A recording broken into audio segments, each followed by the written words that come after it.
Hello teachers, welcome to Hoczita. Today we're going to talk about some of the tips that we can utilize while we go on our virtual classroom so that we can maximize our learners' learning experience.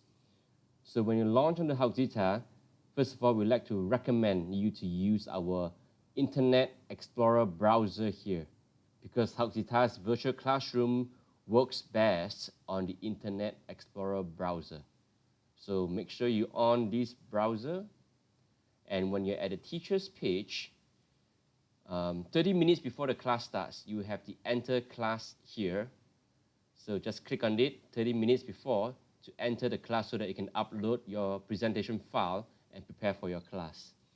So for today's discussion, we will just scroll down here and click on the Practice Here tab for us to practice on the virtual classroom.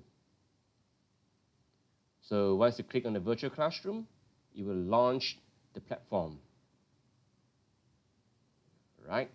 So first of all, choose the microphone option.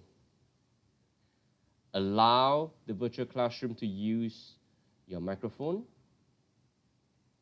All right, and then from here, click on the headphone set. One more time, and from here on, whatever questions that they ask, just click yes to use flash and click allow. All right, now that you're here, click on the test speakers. You will hear one of the most beautiful music on earth.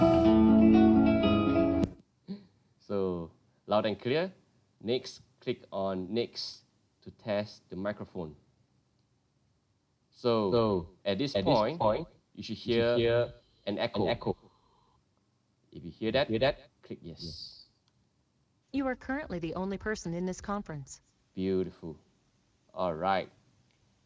Now, once you're on the screen of the virtual classroom, the first thing that you should do is to realize. So for example, in this case, on the status, now, the Hoczita supporter is now the presenter, as you can see here, right? So if you are the teacher, you will not be able to upload any of the files or use any of the tools here. So make sure the first thing that you do is to click yourself to make yourself the presenter at the status button, right, beside your name. Once you do that, as a presenter's role, you are able to upload because a lot of teachers did not realize that they are not a presenter and thus they cannot upload anything. All right. Then next what you do is you can get ready and upload your presentation file. All right.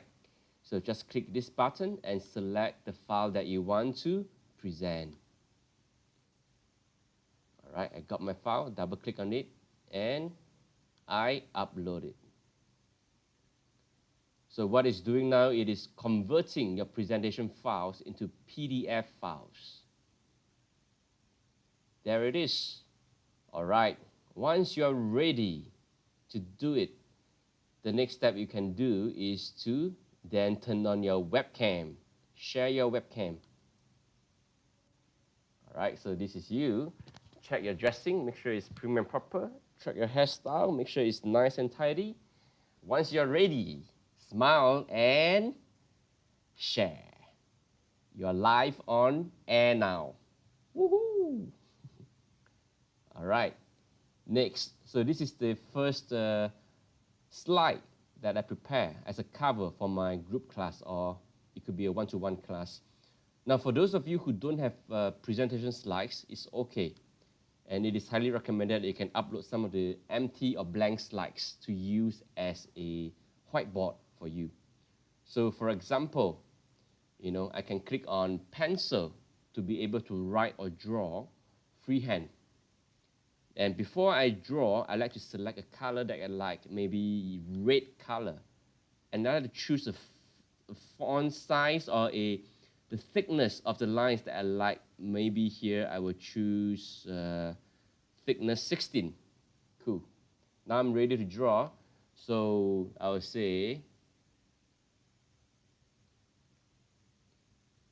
hello, right, to our friends out there.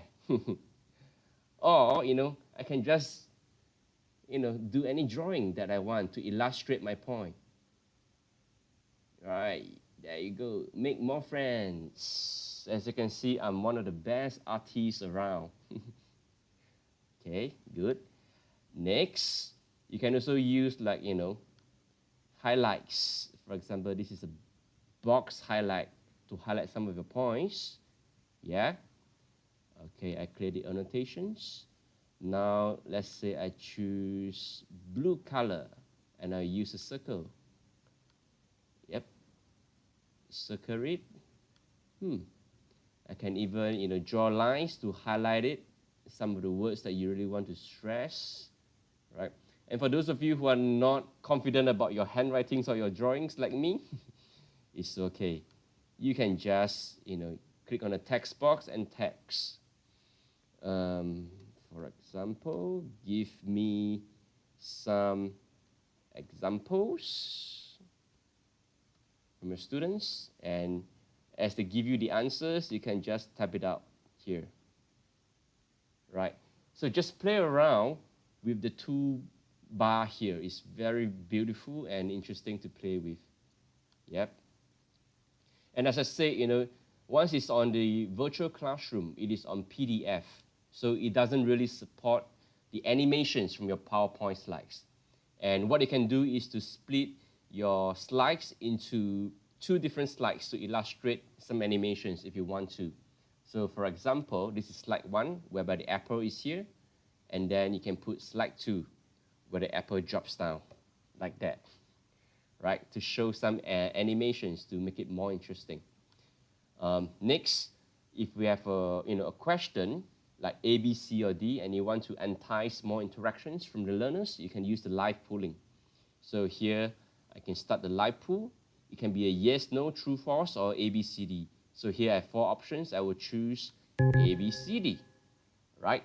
So once the live polling is out, you wait for the responses from your student. It could be 1 student, it could be a group class with many students. So just wait for the response. So once it is 3 out of 4 responses or 4 out of 4 responses, you'll be indicated here. And then you just publish the results, right? So as you create the pool, this is what the students will be seeing. The options A, B, C, and D below your PowerPoint slides. So they will choose the options. Once in a while, if you have a question on an ad hoc basis, it just pops up in your mind, and you just want to have some interactions. What you can do is you can create a custom pool, and immediately you can say, okay, I have 4 options: the sun, the moon, the lemon, or the earth. And then you just start the pool on an ad hoc basis, and you wait for the responses. So while waiting for the responses before you publish, this is what the students will be seeing, right? You can see this. I'll enlarge it a little bit. Click on the hand button to drag it up. The sun, the moon, the lemon, and the earth. And you just wait for them to click to choose, right? Another feature is this magnifying thing that we have. You can even have some animations like a heartbeat. What is the answer? Boom, boom, boom, boom. Right, cool. So once the lesson is done, and before that, if you take a look at this button, this section, so this is text session whereby you can click hello to your learners, right? And there are also various emojis. If there's something that you like or the learners like, they can just click on here. The question marks, right? Encourage them to use this tab if they have any questions to stop you or slow you down. Cool. And once that is done, at the end of a lesson, always encourage your learners to go back to your lesson gallery, right? To go through the videos that we have prepared for them, the quizzes that we have prepared for them, so that they can carry on the learning experience that you have created for them. Ask them to post more questions on the forum if they want to as well, so that they can carry on the conversation Remember, practice makes perfect, right? And always, always remind them to give you their ratings and their comments, right? So that you have more ratings and more comments so that more learners can learn more about you. All right? And if they really, really enjoy your class, if you feel that they enjoy your class, right? Also have a slide to remind them to go back to the learners page and right, go to the learners page to share your lesson on their Facebook so that their friends can know more about their learning experience. All right, and always, always encourage your students to book the next one-to-one class with you. So this is it. Happy learning, or should I say, happy teaching. Enjoy your learning experience and the teaching experience on Hoczita. All right? And take care. See you soon. Bye.